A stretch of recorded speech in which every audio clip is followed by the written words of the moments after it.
I'm Angie. I have an amazing husband. His name is Ralph.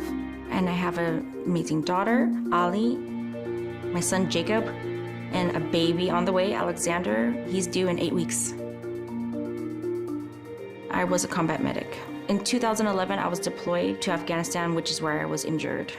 There was a really big explosion, which gave me PTSD and a brain injury. Some people have visible wounds, and I have an invisible wound. Before my brain injury, I felt like Superwoman. I could do anything and everything, did all the bills, and I managed the money. The house was immaculate, cooking dinner for my husband and daughter, and nothing was out of place. That all changed. My name is Ralph. I'm Angie's husband, and I'm her caregiver. When she came back, she wasn't the Angie she was before. She was very frustrated with herself. My mind would start to get overwhelmed. It was hard being able to take care of my daughter and just doing the dishes or the laundry. I'm like, where do I start? I get frustrated, I get mad at myself. Unfortunately, my family gets the brunt of that. I wasn't the best parent that I could have been. Other people started to notice it, and that's when I needed to get help. The way I got help is I found out about the Air Force Wounded Warrior Program. They kind of help facilitate and advocate for you. I had to learn a new standard for myself and actually learn to accept help from my family. I'm getting better, but I still have hard days. Sometimes Mom has hard days. We call it a stress day. When I'm having a hard day, my family takes care of me.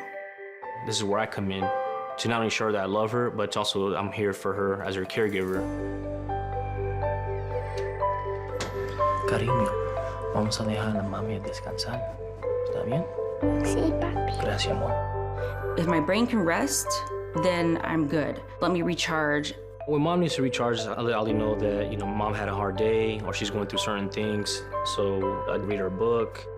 We like to draw. Before, she was always very concerned, like, what's wrong? Why is she crying? But now that she understands, like, hey, this is just temporary, she knows that that's me healing. There are days that I can't really get her out of bed, and so I'm the only one in the house that has to keep the house running, like, getting the kids ready for school, cook for the family, make sure the house is clean. When it's Jacob can be maybe overwhelming for mommy, I don't mind taking over. It's like a natural instinct, and I love being a father to him. He'll pay the bills now because numbers for me, they get all jumbled up and it's stressful. And he drives me to my therapy. I make my bed when my mom has stress days. I give her hugs and kisses. When you get hugs and kisses, it feels so good. When my mom forgets things, I write her a list. We need milk. And I'll help her do the spelling and things like that because she's, 7. And then as the day goes on, we cross things off. When my mom has a migraine, I give her some water. I take it up to her bed.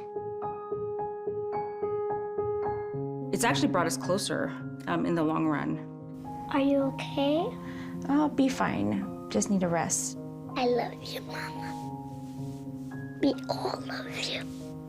Something happens and you're really upset, just breathe and calm down, and then you just have to move forward. Self-care is one of the most important things that I've had to learn. Sometimes I want to be alone and just be out there in nature by myself. So I'll go for a walk and just look around and listen to the birds, listen to the wind, and kind of get back to the things that you overlook every day. I like to just be in a quiet place, practicing yoga. That is a good way for me to recharge and just practice my breathing, slow down, force myself to relax. For me, what worked very well was art therapy. The art therapy helped me focus, tune everything else down. It was very healing. That's one of the things that we actually picked up and do it as a family now. Are you having fun? I am. I always have fun painting. Me too. To practice self-care, I wake up early in the morning and I go for a run. To me, that's my way of recharging. If I can't take care of myself, I'm no good to, Angie and the family. When I feel like I need someone else to help me as a caregiver, I do reach out to Angie's father. We talk about it, like, hey, Angie's going with this. Do you have any pointers? So we kind of help each other out. Family therapy is a good way to start healing. One of the therapies I've seen worked is knowing how to communicate with one another.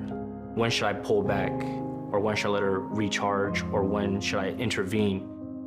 Therapy has helped us to be a closer family and understand one another, have patience, and to be more loving. Each day to maintain that is gonna be work. It's like working out. You can't just stop working out and expect to be fit. You gotta keep on practicing every day, you know, like a routine. And that's what we do as a family. I'll never be the person I was before, but that doesn't mean necessarily it's a bad thing, because with the right support and help, you can develop into something greater. You have to just keep on working at it. The most important thing I've learned is to spend quality time with my family. We have definitely developed a new normal. I got stuck on the past, what I couldn't do anymore, and I had to mourn and heal from that. I would hope that other families can find the right support and tools that you need to move forward. Looking back, it was a giant challenge, but every day we press forward and we're gonna get there. Angie's treatment has been like my garden experience. I'm watering these flowers, and eventually, you water them enough, you'll see the flowers blossom.